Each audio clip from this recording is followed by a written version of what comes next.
Lo que la Iglesia Católica no quiere que sepas. Yo parte 1. Lo que la Iglesia Católica no quiere que sepas.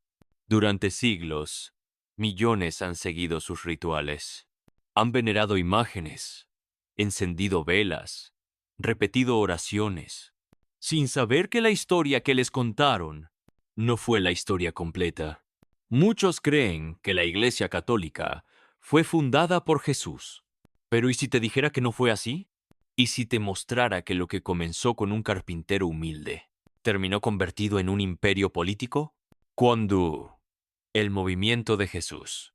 Jesús nunca fundó una institución. Él no construyó catedrales. No estableció jerarquías.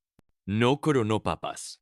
Jesús predicó un reino invisible, donde los últimos son primeros, donde los pobres heredan la tierra, donde el poder se muestra en el servicio. Sus seguidores eran pescadores, mujeres, leprosos, marginados. No formaban parte de ningún poder.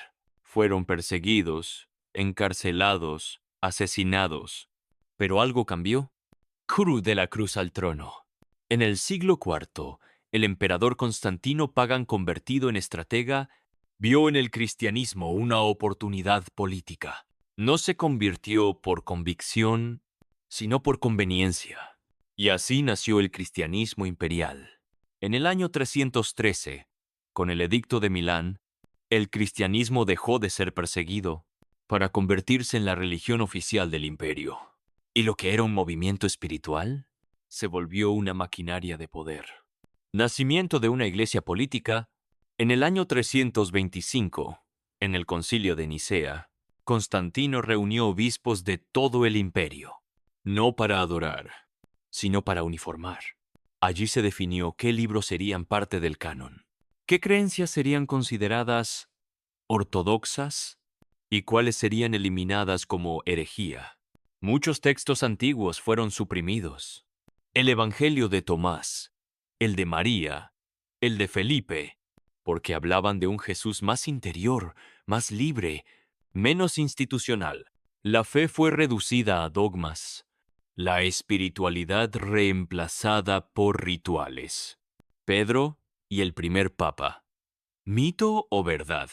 La Iglesia Católica afirma que Pedro fue el primer papa, pero los primeros cristianos jamás usaron ese término. Pedro fue un líder espiritual, símbolo de fe y restauración, pero nunca un monarca eclesiástico. No usó corona, no gobernó desde Roma, no se sentó en ningún trono dorado. El título de papa fue adoptado siglos después, cuando la Iglesia ya había adquirido poder político, riqueza y estructuras imperiales. Del reino de Dios al reino terrenal, la Iglesia comenzó a levantar catedrales. Mientras olvidaba las palabras del Nazareno, mi reino no es de este mundo, vendía indulgencias, bendecía guerras, silenciaba a los disidentes. El mensaje de amor, humildad y libertad fue sustituido por normas, jerarquías y control. ¿Dónde quedó el Jesús que lavó los pies? El que dijo, ¿no llamen Padre a nadie en la tierra? Mateo 23, 9. Parte 2. El rostro oculto del poder religioso. La Iglesia Católica construyó su dominio no solo con fe, sino con fuego, espada y silencio. Miles fueron condenados por herejía, no por negar a Cristo, sino por buscarlo fuera de sus estructuras. La Inquisición, el miedo como herramienta. Durante siglos, el Santo Oficio impuso terror, acusaciones sin pruebas, torturas para obtener confesiones, hogueras para quienes pensaban diferente. Todo en nombre de Dios. ¿Dónde quedó el Jesús que dijo, amad a vuestros enemigos? La Biblia, prohibida al pueblo. Durante mucho tiempo, la lectura de la Biblia estuvo prohibida. Solo los sacerdotes podían interpretarla. Los fieles escuchaban en latín, una lengua que no entendían. Era peligroso que el pueblo leyera por sí mismo. Porque quien lee, piensa, y quien piensa, se libera. Fue Lutero, siglos después, quien arriesgó su vida para traducirla al idioma del pueblo. Tesoros en la tierra. Mientras Jesús dijo, no acumuléis tesoros en la tierra. Mateo 6:19. La iglesia construía el Vaticano, una ciudad de mármol, oro y arte invaluables.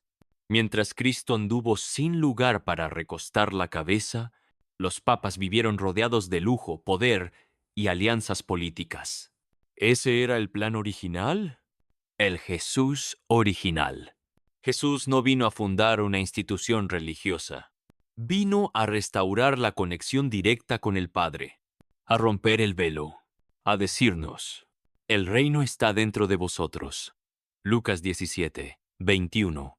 No exigió ritos, no creó oficinas, no pidió que lo adoraran, sino que lo siguieran. El peligro de la verdad. Este mensaje es incómodo, no para Dios, sino para los que usan su nombre para dominar. Por eso se oculta, por eso se silencia, porque un creyente que descubre su conexión directa con el Padre ya no necesita estructuras humanas para sentirse completo. J.H. Conclusión. No se trata de atacar una institución. Se trata de volver al origen, de dejar la religión para abrazar la relación, de salir del templo para volver al corazón. Jesús no murió para fundar una iglesia poderosa, murió para derribar las barreras entre Dios y el hombre. Y ese mensaje sigue vivo. Jesús no vino a fundar una institución poderosa, sino a restaurar la conexión directa entre Dios y el ser humano. A lo largo de la historia, el mensaje original fue cubierto por estructuras, jerarquías y control. Hoy, más que nunca, es momento de volver al origen. Una fe viva, sencilla y auténtica, centrada en el amor, la verdad y la libertad que solo Cristo ofrece.